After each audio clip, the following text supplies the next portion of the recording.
Now, I know manhwa I've covered a few times here and there. I've covered Solo Leveling, Hardcore Leveling Warrior, Bastard, Sweet Home, and a few others here and there on the channel. But today, I want to talk about a series that I've recently read and has easily been one of my favorite reads ever, especially regarding sports series in general. Now, if the art style does look familiar, it's because it's done by the same author as The Horizon, and The Horizon is a gut-wrenching, cry-filled, painful experience. Anyways, yeah, the style should look familiar. Actually, even in The Boxer, you get to see the main character watching the TV and The Horizon appears, so what a way to mess with my emotions. Regardless, The Boxer is, well, about boxing. Now, the main character of our story is a little weird, as this story likes to kind of switch perspectives on you, and other series have done this before, where it baits you into thinking this is going to be the protagonist of the story, and then it introduces us to somebody else, and the main character of our story is Yu. Not you, his name is Yu. Anyways, Yu's personality is pretty unique, especially considering what I've seen from other boxing series, where the main characters have these energetic charismas about them.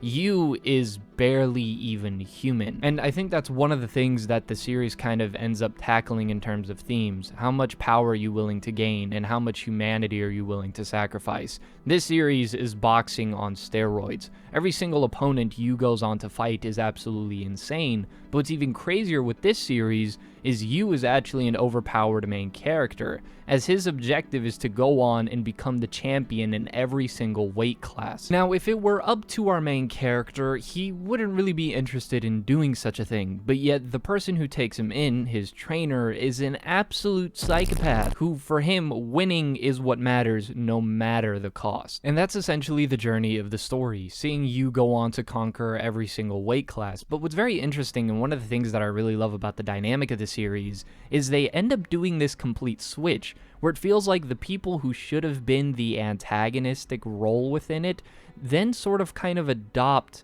the primary perspective, which is really weird for a series to do, as I don't think a character can be a protagonist and an antagonist at the same time. However, we've seen series have certain switches like that in terms of perspective, this series easily being one of the primary examples to do so, as when Yu goes on to face, say, the champion of the middleweight class, if you will, we end up getting an entire backstory for these characters, and then in a way, now Yu becomes the force to take down, instead of who we once thought originally was the target. It's really weird, but essentially what I'm trying to say is this series goes out of its way to really make every single character present a grander importance than just simply being an obstacle. They genuinely feel like fleshed out characters, where each and every single one of them could be the main character of their own series. Each of the champions in their respective weight class are all extremely intriguing characters, and that carries over into the fights, as I don't think the choreography of the fights are anything too special, as Yu's style of boxing is pretty standard, but yet it's getting to know these characters that truly makes the conflicts worth being invested in. And later on down the line, we get a conflict with Yu's character, his struggle for humanity and feeling emotion.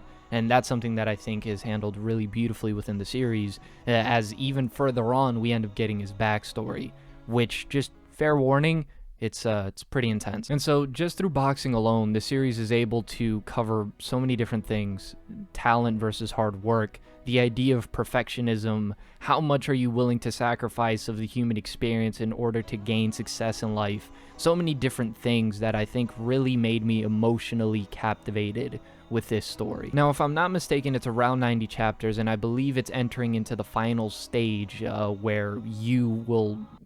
Well, you're going to have to see and read it for yourself, but I would highly recommend it. It's a short, quick read, as again, manhwa tend to be, but it is totally worth the experience, and I would recommend it to anyone.